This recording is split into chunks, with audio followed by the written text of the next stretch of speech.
I am the Sustainability Director at Gensler. Gensler is a very, very, very large architectural and interior design company. We're global. We're actually the largest architectural design firm in the world. We have an office here in Phoenix. We actually have just under 60 offices worldwide. And so I've had the pleasure of working in a couple of our different offices. And so I'm our Sustainability Director, which means I get to run around the office bugging my design teams, asking, hey, what are we doing for sustainability on all of these projects? Okay, so I broke our questions down into four categories. The first category is going to be building data centers sustainably. She's the one that told me she believes in it, so she's the one that rocked my world, so we look forward to hearing about that, because the story I tell myself is, how is that even possible? So the first question around that is, and if you want to introduce it, but the first question is, again, water scarcity. We're talking about it all the time with everybody in solar, so it's water scarcity. Obviously here in Arizona, there's no snowpack in Colorado now this year, so how are we getting the water? So what are the cooling strategies, or why should we not be concerned about water? Yeah. So yes, I will do my best to indoctrinate everyone here into the data center conversation. So a quick context about data centers. I know that they are sort of a lightning rod right now when it comes to discussions about energy availability, energy prices. These are these big buildings coming into our communities. Why do they have to be in my backyard? I do think what's interesting in looking at my career, I have always been an advocate for thinking about things from an energy perspective, from a resource perspective, from a water perspective. I will say what's kind of phenomenal in the past several years is now everybody is talking about energy and everybody is talking about water. And that's like, yay, we're now the cool kids. And so having that conversation at the table from the very beginning is just an amazing thing to have happen. Now, these buildings are using an incredible amount of energy and resources. So what's interesting is it's easy to say, well, obviously they're the problem. Yes, they are a problem child at the moment in terms of their intensity of energy consumption, but they are also, in my mind, going to be the ultimate catalyst to get us to the next phase of where we need to be for energy resiliency, for energy technology in this country. It has unlocked conversations about nuclear power in ways that we haven't seen in a good while. And it's having the scientists come to the table with actually some of this isn't even new technology. It's bit technology that we've had since the Manhattan Project, right? Since we were delving into breaking apart atoms, right? We've had technologies like this. Now they're being commercialized in a way that I think we haven't seen in a very, very, very long time. That is hopeful for, at least for my generation. Like, we are looking at an energy future where we do have safe nuclear powering all of our cities, and then everybody has access to that power. The water is a really interesting story. One of the pleasures of my job is I actually do get to work on projects everywhere. And so I'm part of our data center consortium within Gensler. And so we get to meet as a group and look at what's happening in Virginia, what's happening in Georgia, what's happening here in Arizona, what's happening in Ohio. We look across the entire landscape of the United States to see what people are doing for sustainability in terms of data centers.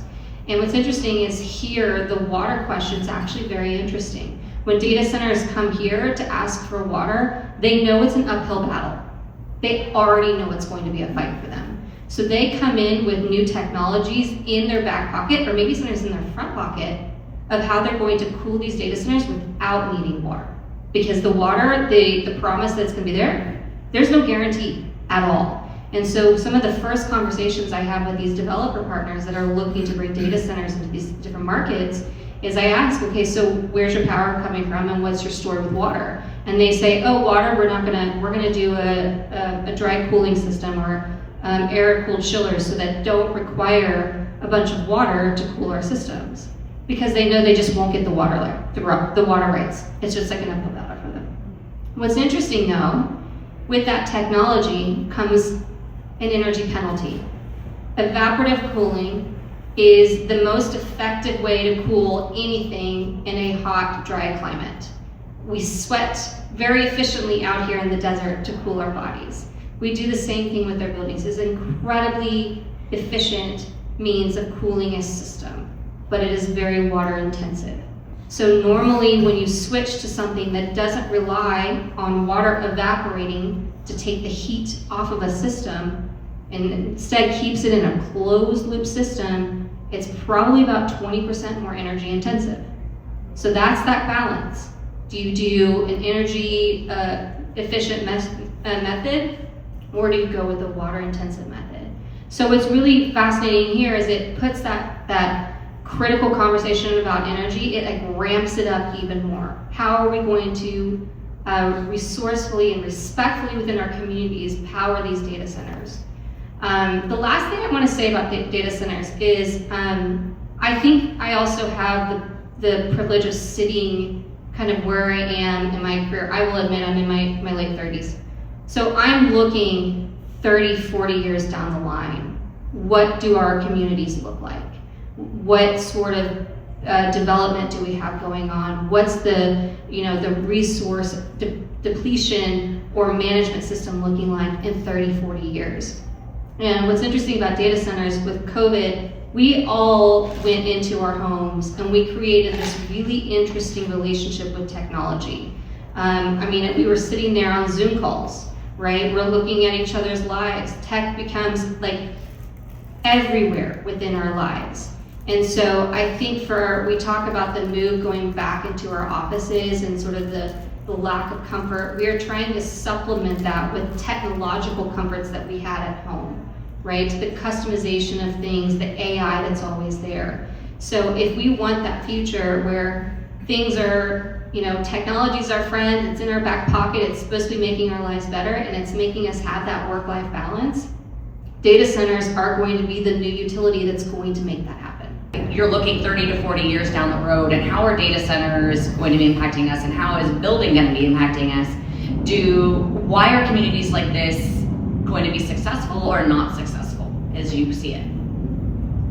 Well, I think what's interesting is we actually have our practice that looks at residential housing, and one of the things we're looking at is sort of this co-model living of not just doing mixed-use housing, but having different age groups and different housing, and sort of what that does to the way we interface with spaces and the way that we use technology. And what's interesting is a lot of the technology that we are using and that we are putting into houses to make things more comfortable. Think about your Nest thermostat, right? All of these technologies are now just things that we are kind of accepting of, not just accepting it, we're expecting to be there.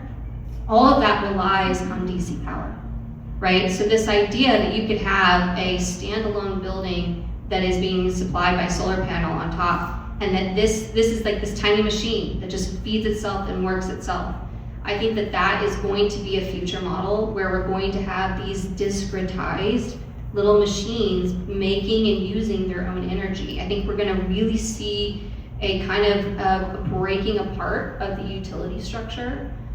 We're seeing it on larger scales now, where for a lot of these data centers that are coming in, if they're going to be providing their own power, all of a sudden they're not just a information utility, they are now a power station. So could I buy my power from a data center? What a thought, right? If they're already investing in nuclear power. So here's my poll. Are you ready for it? Would you rather buy so the poll is, and then we can go for it. So would you rather buy your power from APS or Amazon? So APS, raise your hand. Because you have APS or Amazon, which one is it? Or do you want Amazon? I need everyone to vote, because this is a very real, right? There is no abstaining. This is a very real conversation. I just went to a utility conference last week in San Diego, and the people who threw the biggest parties for the utility executives was Amazon, Microsoft, and Google. And they had women like this who had just gotten into the industry of utility 3 years ago, swarming this conference at the San Diego Conference Center. And that thing was huge. I put in way too many steps. So there was a lot of people there, and those were the big parties that had the best food. So again, what's your vote? And I never want to vote. Do you want it from Amazon or you just want it from APS? I know, you can't get more information. You just know who they are, like what you know today. Or do you want it from Amazon?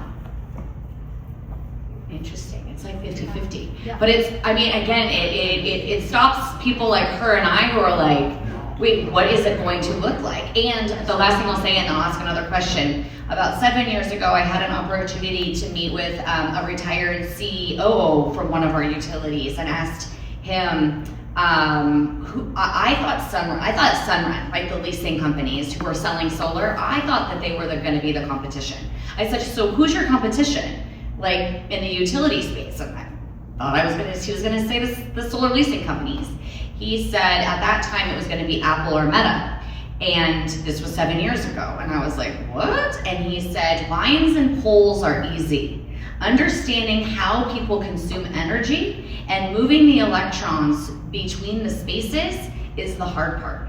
And so when we think about, again, who is standing behind our president, during Inauguration Day, and we think about the AI conversations, and we think about all of this, it is an interesting time.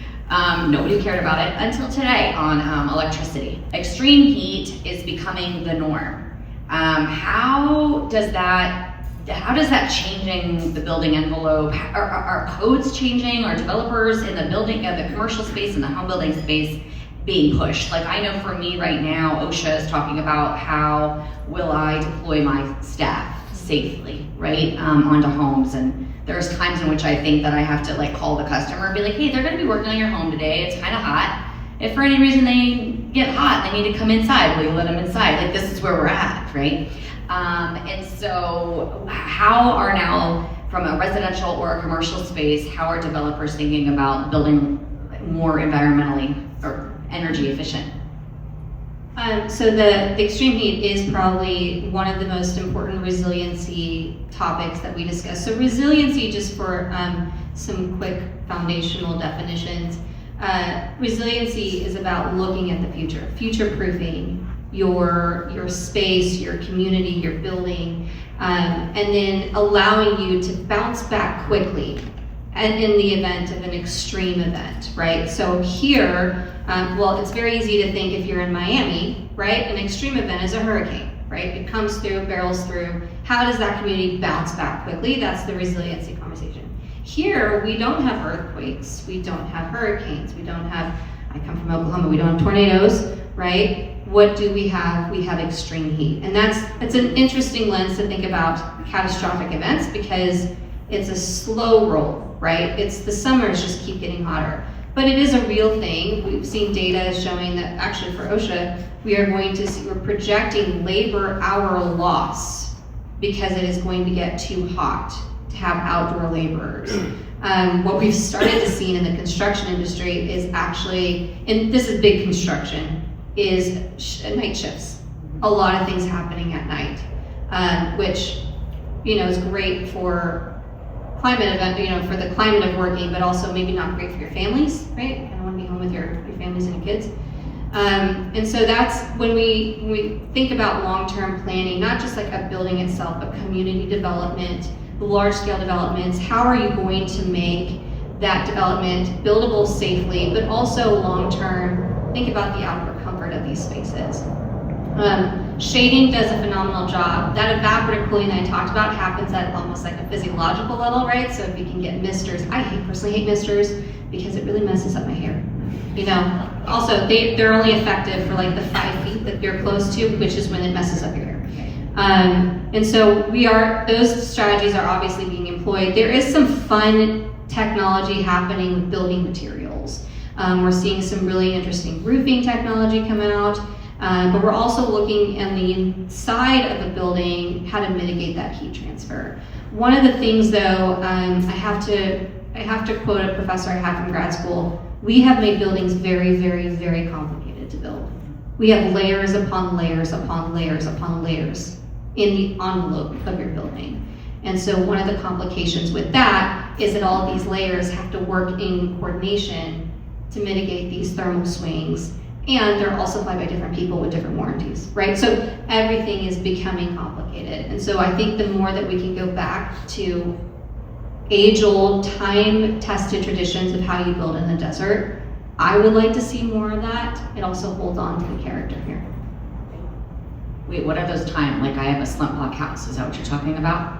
Okay, Yeah. so just Adobe. Okay. Yeah, thermal maps. Right, why they built it that way a long time ago. Yeah, they Right. have reasons. They had, yes. Speaking of roofing materials, I did a recoat on a roof restoration on a large commercial building. You can do it in residential, so if you have a patio cover that has white coating on it. And I went up, I did not anticipate it. It was one of the first large jobs that we've done, so I walked it and I sat on it, and it was July. I sat on it and it was cool. Like, it was literally cool. Like, I could have laid on my back. Like, if I needed to cool down, you know, like a dog comes in and lays down and cools his belly down. Like, I literally could have done that, and it cooled the whole backside of me. Even though it was July and like beating down, right? If I would have touched the solar panels or anything else on it, hot. The reflective of it is just outstanding.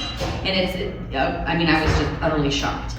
Let's talk about, because I'm curious, on building a data center and having on-site storage, microgrids. I know back in the day when I spoke to a leader at APS, he said that a lot of the data centers would never share their storage or their backup generation that they had on site. I'm hearing now that they're becoming a lot more collaborative, so that maybe if there is a power outage, right, that the data center, they don't have the issue, but maybe the grid next door could be using it, or they could bring those electrons on to keep another side of the city going. I guess they could. So I guess collaboration, how you're seeing that, and then how solar storage can combine with all of the fossil fuels that they're having to use. Yeah. So actually, this is so timely. There was an article out on one of the news things, I can't remember, but it was about how there are, due to the pressure from like municipalities pushing back on data centers using all of the grid power, they're making them come to them with some sort of plan. And one of the new things that this article spent many paragraphs talking about was sharing of backup power. So just a quick description of how these data centers work. They are giant warehouses full of server racks. And the server racks, they kind of look like a giant warehouse building. And then on the sides, on each side, are all of the mechanical cooling units. And then on the sides of those sides are a ton of diesel generators. And the reason why they have those diesel generators is because they need to have 24 hours of backup supply power should the grid go down. What's fascinating about, again, data centers are bringing everything out of the woodwork now, is there's a lot of conversations happening about this storage. Does it have to be a diesel generator? And the thing about the diesel generators is they're not just sitting there until an event happens. They have to run them once a month to make sure that they're functional. So every once a month, they turn these things on. They're noisy, they pollute, right? And they shut them down. We live in a very interesting region. Actually, Maricopa County is in this, forgive me, this is gonna get technical, what's called a non-attainment zone. That means that the ozone levels in our area are very, very high. So if you have a new project coming in that's going to be emitting a lot of fumes, particularly nitrous oxide, so NOx, like what comes out of your tailpipe, then you are going to be held to a certain amount of regulations or permitting processes to make sure that you're not emitting a whole lot. So some companies have started to look at alternative storage systems. They've looked at fuel cells, they're looking really closely at batteries, right? They're looking at something else because they can't accept the additional permitting issues that come with being a new polluter. So we have some projects that we're working on where this hits us right at the very front when they're looking at site selection.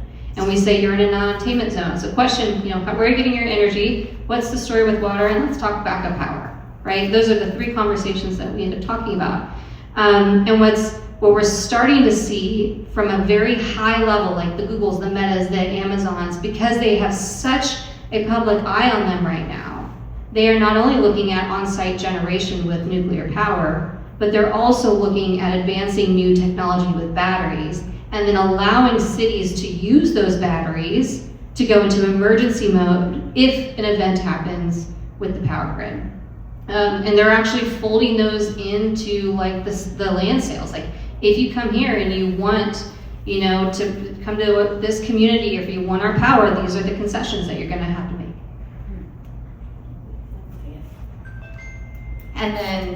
And then on top of it, what's interesting too about data centers, as we're talking to utilities and electeds, and what I do is electeds are like, I don't know what they're going to do as a utility and right? Like, so they're trying to abdicate responsibility as being the elected person.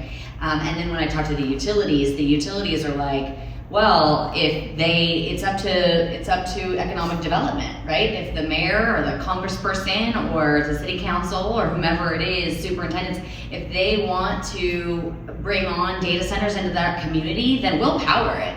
But that's the decision that they're gonna have to then hold and then possibly annoy, right, the voters and the neighbors when it happens. So the back and forth on it is an interesting space.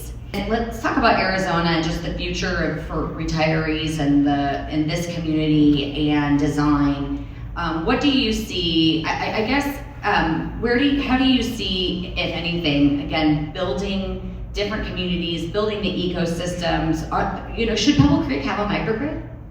Like, why not take away a little bit of the golf course and build a microgrid to create resiliency? And I know what. Okay, maybe the tennis courts, because we're doing pickleball now. So we were this is Robeson, right? Yeah, this is a Robeson community. So we were. Again, we're 25 years old, right? We came before pickleball, and I remember, and we were the first solar installer here. It came with, like, I think we even had, like, when you built a home, you could choose to have solar put on it. It was a choice at that time when you were in the building community and all of that, right? And so I think it was Ross, who used to work for Robeson. He called me literally and said, hey, so there's this thing like pickleball, and I think we're gonna put some courts in. Like, what do you think? Like, do you want to? And I was like, what the hell? He's like, do you want to be a sponsor? And I was like, why would I be one sponsor of pickleball? Like, who does pickleball? Anyways, I did not bet that very well. So, but a microgrid. I guess if we're thinking about a cooling center, let's be hypothetical. If we're thinking about how many people live in this community, do we know? 10,000. So 10,000 people, where you want to rotate people out. Like, how big of a space? Like, would we make this clubhouse its own microgrid, and how would that look? And how much space do you need? And blah, blah, blah. I have no idea. I'm asking you a random ass question.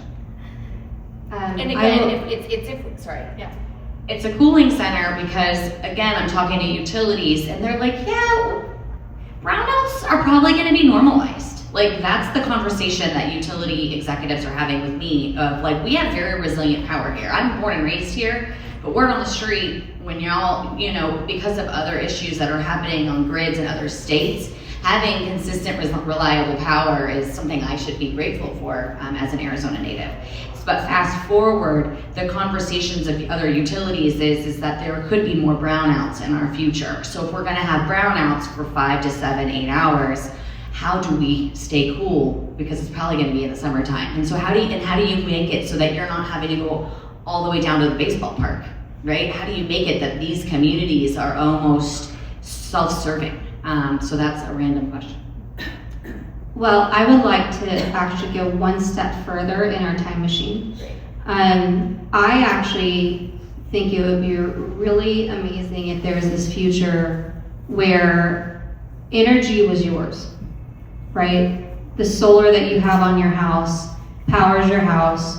it charges your car, which then you take to the grocery store, which you also charge your phone on the way to the grocery store, right? You come home, everything is just, it's your power. And I think that's probably not a crazy future to think about. I do think that phenomenal things happen when all of a sudden you're responsible for your own resources, which you monitor them. It's funny, like when you have to manage your own budget, all of a sudden you decide not to get your nails done every 2 weeks. So things like that, I think, would make us more responsible in terms of being very mindful of the energy that we're consuming, because now you've bought it, it's yours to distribute. What I think is really great, I'm thinking of the pickleball courts. I don't know why we're not putting more solar canopies just around, right? Well, I do know why. It's called money. Yeah. But money aside, I do think they're really great because they offer shade, they offer power, right? And then you can actually hook them up with some lighting, and then all of a sudden you have a really wonderful, very safe space that people can use beyond just daylight hours. You could even hook up a food truck to it. Like, it can become a community thing. So we've been trying to do this. We've been trying to advocate for more parking lots to have solar canopy. And what's fascinating about those conversations with some of our clients, power generation is usually not what brings the client to the table of like, this could be a good idea. But the moment I say you could power a food truck in your parking lot and then have your employee celebration, they're like, oh yeah, we should think about this. And so my job is never boring to figure out what gets people to the table, but I think that's the future. I do see this future when we're planet hopping, right? I mean, I know it seems so far out, but we already have thoughts. Gensler already has a practice area that is looking at space for space, right? We are looking at what does it look like if they were to put a lab on the moon? What is that designed like? And I think it's starting to make us think about resource management. What is this thing called like solar power on Earth versus solar power in space? I don't know if you guys seen, there's Elon Musk wants to put data centers in space, which I could go on. Let's talk about cooling systems for that. But I won't bore everyone here with that. Yes, he just changed. He doesn't want to go to Mars. He's going to the moon. That's his. Oh. Yeah, so he did that. Just Mars. Right. And then land on the moon. Yes, exactly.